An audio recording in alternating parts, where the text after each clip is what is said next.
तो एक नारा लगता है कि गुस्ताखे रसूल की एक ही सजा, सरतन से जुदा, सरतन से जुदा। ये उसी का मतलब नतीजा हुआ है कि ये नारा आप लोगों ने, मौलानाओं ने दिया है। तो मैं बताऊं, हिंदुस्तान में ये नारा कभी था ही नहीं कि इस मुल्क में योगी जी जैसे चीफ मिनिस्टरों की जरूरत है, गहलोत जैसे चीफ मिनिस्टरों की जरूरत बिल्कुल नहीं है। डरपोक चीफ मिनिस्टर है एकदम। मजहब नहीं सिखाता आपस में बैर करना, हिंदी है वतन है हिंदुस्तान हमारा। हिंदुस्तान का खाकर पाकिस्तान से ट्रेनिंग लेकर दो व्यक्ति एक तालिबानी तरीके से एक निर्दोष टेलर की हत्या कर देते हैं। उसी पर मेरे साथ बातचीत करने के लिए वजाहत गुज्जर जी हैं, जानकार हैं, इस्लामिक जानकार हैं, इनसे बातचीत करते हैं। सर, क्या कहेंगे? ये कहावत तो बहुत पुरानी है कि मजहब नहीं सिखाता आपस में बैर करना, लेकिन ये कौन से मजहब की आड़ को बनाकर, कौन से मजहब को ढाल बनाकर दो लोग धारदार हथियार से सर को तन से जुदा करने की बातें करके एक निर्दोष व्यक्ति की हत्या कर देते हैं उदयपुर में? देखिए, उदयपुर में जो हुआ वो बहुत ही निंदनीय और बहुत ही मजम्मत उसकी जितनी की जाए जितना कम है। और आतंकवादी भी इस तरह की घटना करते हुए जो है वो सोचते होंगे, और वो अपने परिवार का पालन पोषण करने वाला शरीफ आदमी था। और जितनी मुझे जानकारी मिली है कि कुछ दिन पहले उसके एक छोटे बच्चे से, 8 साल के 9 साल के बच्चे से, उनके मोबाइल से गलती से कोई पोस्ट हो गई थी जिसके खिलाफ ये मामला थाने भी गया था, और वो पोस्ट भी डिलीट कर दी गई थी। और थाने में भी उनको जो सजा मिल सकती थी, एक दिन वो अंदर रह करके जमानत वगैरह उन्होंने ली थी, उसके बावजूद उन्हें बाकायदा कन्हैया लाल जी को धमकियां दी जा रही थी। और राजस्थान पुलिस को पता था, पूरा थाने से लेकर के और एसपी तक सबको, उदयपुर के पूरे प्रशासन को पता था कि ये मामला है और इस तरह के हालात हैं।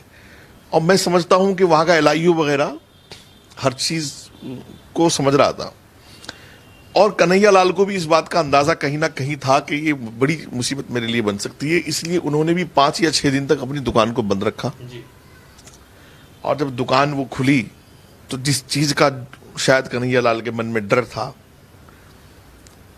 और एलआईयू और वहां का प्रशासन और वहां के पुलिस अधीक्षक वगैरह उस चीज को नहीं भाप रहे थे, वही उनके साथ हुआ। सर, क्या कहेंगे? रियाज अख्तर, रियाज अंसारी और गौस मोहम्मद, मैं उनके घर पे गया। रियाज अख्तर, जो रियाज अंसारी है आरोपी, वो किराए पे रहता था। गौस मोहम्मद अपने घर में रहते थे। मैंने वहाँ पर बात करी।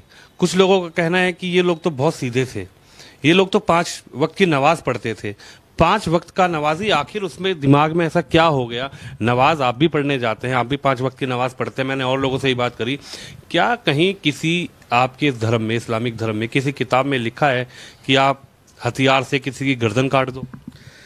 नहीं नहीं नहीं, वो उनके मन में, देखो मैंने उनकी वीडियोस देखी हैं, चाहे वो 5 वक्त से ज्यादा 7 वक्त के नमाजी हों, लेकिन वीडियोस उनकी कुछ और बता रही हैं।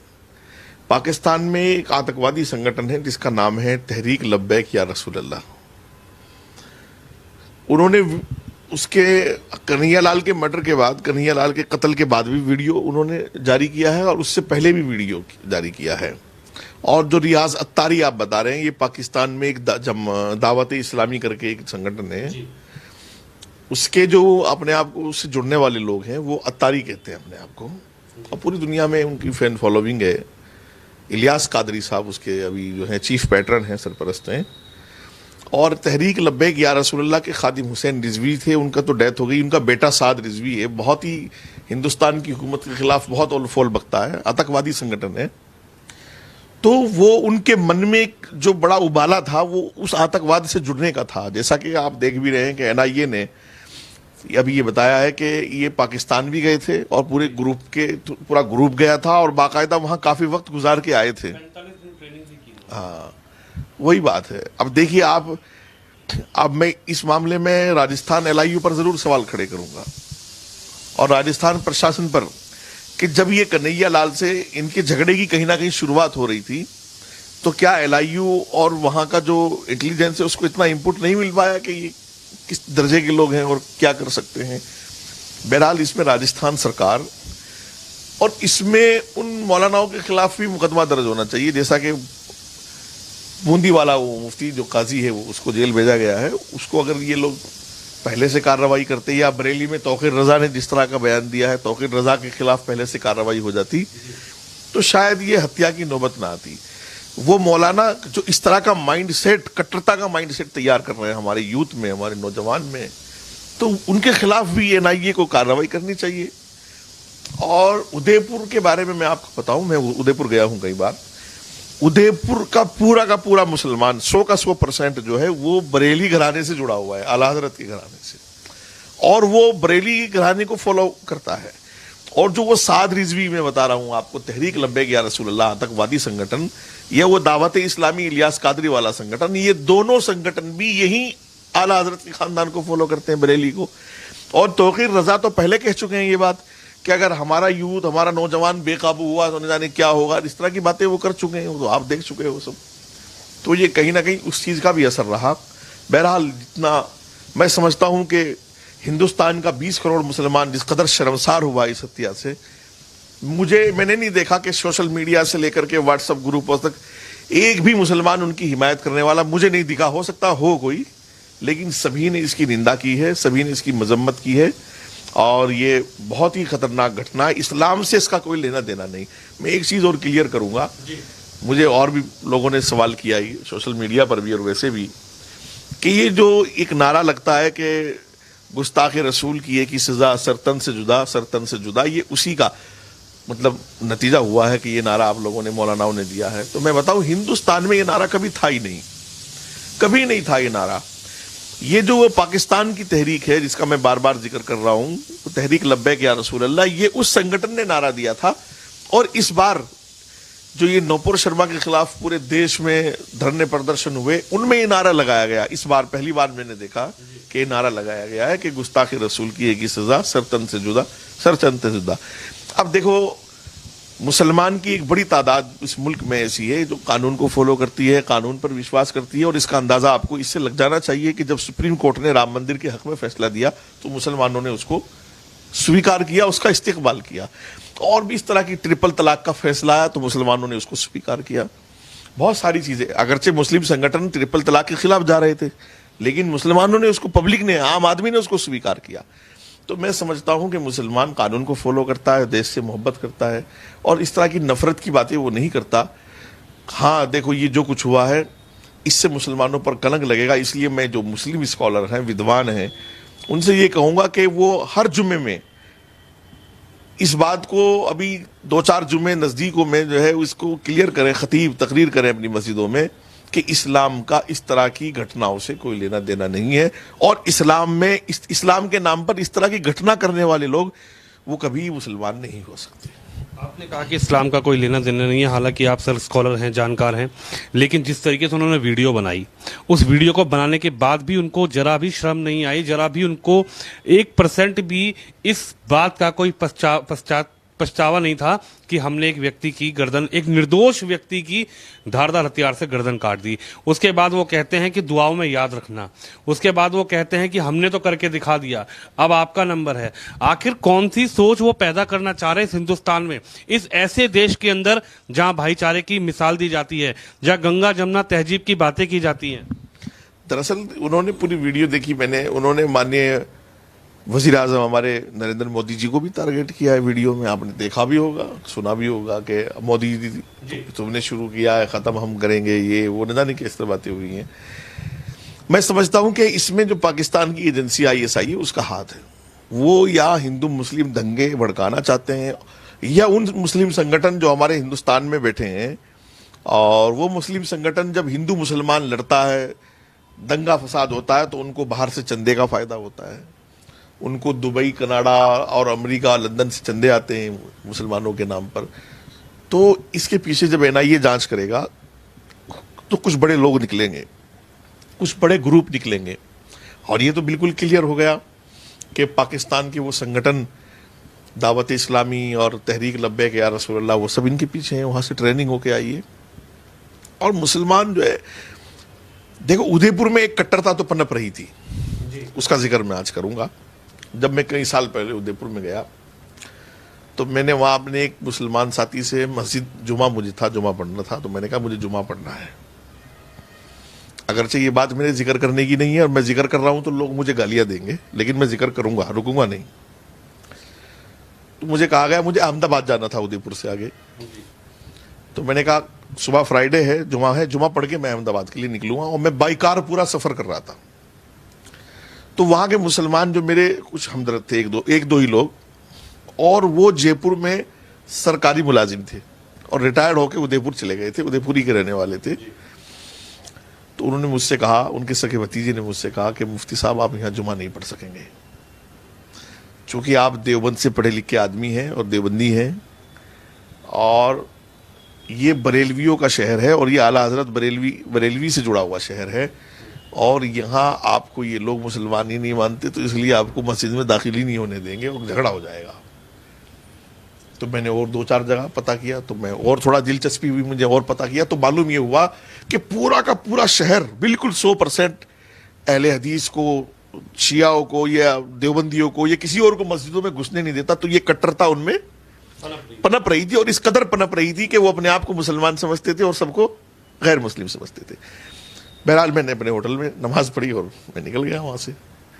तो ये कट्टरता फिर कहीं ना कहीं वो यहां से बदल करके वहां पहुंच गई, और उसमें टाइम नहीं, कट्टरता भाई जब आप कट्टर हो चुके हो, फिर कट्टरता को इधर से उधर जाने में कहां टाइम लगता है। वो आपको आतंकवादी बना दिया जाए, जो चाहे बना दिया जाए। तो जो बरेलवी मसलक के बड़े मौलाना है, मैं उनको चैलेंज के साथ ये बात कहता हूं कि पूरे मुल्क में आप कई माहौल ऐसा अब नहीं रहा, जिस मस्जिद में आप घुस जाइए, यहां तक के मंदिरों में चले जाइए, यहां तक के गिरजाघरों में, गुरुद्वारों में चले जाइए, कोई आपको रोकने वाला नहीं नमाज पढ़ने से। तो क्या ये बरेलवी मसलक के लोग इस बात पर कभी सोचेंगे कि तुम दूसरे लोगों को मस्जिद में आने से रोकते हो? तो ये कट्टरता नहीं थी तो और क्या था। और फिर मैं एक बात और कहता हूं, मैंने मान लिया किसी का कसूर नहीं है, तो इन मौलानाओं ने अब जिस तरह ये मौलाना सब सामने आकर के निंदा करें कन्हैया लाल के मर्डर की, और कहें कि जो कुछ कन्हैया लाल के साथ हुआ वो ठीक नहीं, और उसकी मदद के लिए आए और उसमें इंसाफ करें। और मैं कहता हूं इस बात के लिए कि फास्ट ट्रैक कोर्ट में केस चलाया जाए और फांसी की सजा कम से कम हो, ताकि पूरे हिंदुस्तान के लिए एक मिसाल बन जाए कि अगर कोई किसी निर्दोष के साथ ऐसा करेगा धर्म के नाम पर, तो उसका हश्र ये होने वाला है। सर क्या कहेंगे, पहले देखा जाता था कि एक जुमे के दिन कभी पत्थरबाजी शुरू हो गई, जो कश्मीर में ट्रेंड चला करता था वो कहीं ना कहीं अब कश्मीर से कम हुआ तो देश के कई राज्यों में शुरू कर दिया कुछ लोगों ने, कुछ कट्टरपंथी लोगों ने। लेकिन ये जो सर कलम कर देना, इस पर उन्होंने स्लीपर सेल भी वहां पर वो लोग दोनों के मिलकर तैयार कर रहे थे। क्या लगता है कि जिस तरीके से देवबंद में एक बड़ी मीटिंग बुलाई गई, तौकीर रजा साहब कहते हैं कि मैं महिलाओं को लेकर सड़कों पर उतर जाऊंगा, मैं बच्चों को लेकर सड़कों पर उतर जाऊंगा। इधर से और बड़े नेता हैं, चाहे बूंदी के उस नदीम की बात की जाए, मौलवी की, जो ये कहते हैं कि अगर हाथ काटना पड़ेगा तो हाथ काट देंगे, सिर काटना पड़ेगा तो सिर काट देंगे, आंख निकालनी पड़ी तो आंख। क्या इन लोगों के भड़काऊ भाषण की वजह से देश में ये जो माहौल बिगड़ने की जो प्रक्रिया है चल चुकी है, क्या इन लोगों की भाषणों की वजह से ही ये माहौल इस तरीके का बनाया जा रहा है? देखो, इसको तो आप समझ लो कि एक दिन में ये माइंडसेट तैयार नहीं होता है। इसको वक्त लगा है इस माइंडसेट को तैयार होने में, इसको यहां तक पहुंचाने में समय लगा है, और इसके जिम्मेदार वो सारे मुस्लिम स्कॉलर और मुस्लिम संगठन हैं जो हमेशा एक धर्म के खिलाफ बात कर रहे हैं, हिंदू धर्म के खिलाफ बात कर, सरकार के खिलाफ बात कर रहे, हुकूमतों के खिलाफ बात कर रहे। और एक बहुत बड़ा तबका ऐसा है हिंदुस्तान में मुस्लिम स्कॉलर्स का और मुस्लिम संगठन का, उसमें मुस्लिम पर्सनल लॉ बोर्ड भी है, उसमें जमीयत उलमा हिंद भी है, कि पिछले 50 साल में इन्होंने मुसलमानों को सिस्टम से लड़ाया है और मुसलमानों को यह बताने की कोशिश की है कि तुम जितने भी आज पसमानदा हो, जितने पिछड़े हुए हो, वो सब हुकूमत की वजह से हो, और तुम्हारे स्कूल नहीं हुकूमत की वजह से नहीं, तुम्हारे। और अपना भी ये लोग चंदा खाते रहे, ना इन्होंने कोई स्कूल बनाया, ना कोई हॉस्पिटल बनाया, ना कोई मीडिया हाउस बनाया, कुछ नहीं बनाया, बस मुसलमानों को सिस्टम से लड़ाया है। तो एक माइंडसेट तैयार हुआ, और उस माइंडसेट का नतीजा ये कन्हैया लाल की हत्या निकल करके सामने आई। और फिर मैं कहता हूं ये तो चीफ मिनिस्टर की कमजोरी है।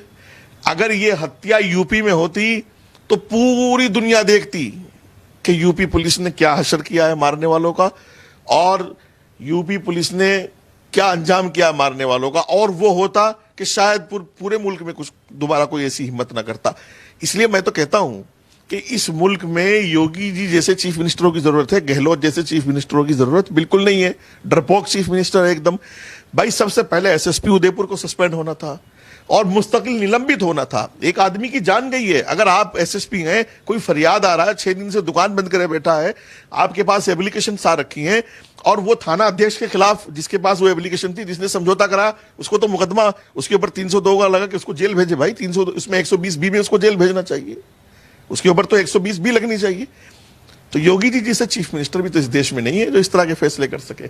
आज शायद राजस्थान की आवाम, राजस्थान का मुसलमान भी, राजस्थान का हिंदू भी, राजस्थान की आवाम शायद आज अपने दिल में कितना शर्मिंदा होगी, कितना पछतावा कर रही होगी, और कितने अरमान वो कर रही होगी कि योगी जी जैसा चीफ मिनिस्टर होता तो शायद हमारे साथ ये ना होता। बहरहाल बुरा हुआ, और मैं फिर कहूँगा कि ये मुस्लिम स्कॉलर, वो तौकीर रजा हो, मुफ्ती नदीम हो, ये हमारे मुस्लिम पर्सनल लॉ बोर्ड जैसे संगठन अभी भी होश में आ जाएं। मुसलमानों को सिस्टम से ना लड़ाएं। मुसलमानों को, नौजवानों को सिस्टम से लड़ाया है और लड़ाएंगे तो यही हशर होगा और इस देश का माहौल खराब होगा। और मैं सरकार से भी कहता हूं कि सरकार इनके बड़ा होने का लिहाज ना करे, इन पर भी कार्रवाई करे, ताकि इनके छोटों को पता रहे हमारे बड़ों का क्या हशर हुआ है, तो वो छोटे भी होश में रहेंगे। तो मेरे साथ स्कॉलर वजाहत गुज्जर साहब है, जिनका ये कहना है कि जो लोग लड़ाने का काम कर रहे हैं, मुसलमानों को ये सोचना चाहिए कि उनकी बातों में, उनके बहकावे में ना आए और अपने बच्चों को शिक्षा की तरफ भेजें, अपने बच्चों को देश की उन्नति में आगे बढ़ाएं, ना कि आतंकवादी सोच के साथ अपने बच्चों को आगे आप बढ़ाएं। कैमरामैन कुलदीप के साथ विनोद शर्मा, हेडलाइंस इंडिया के लिए।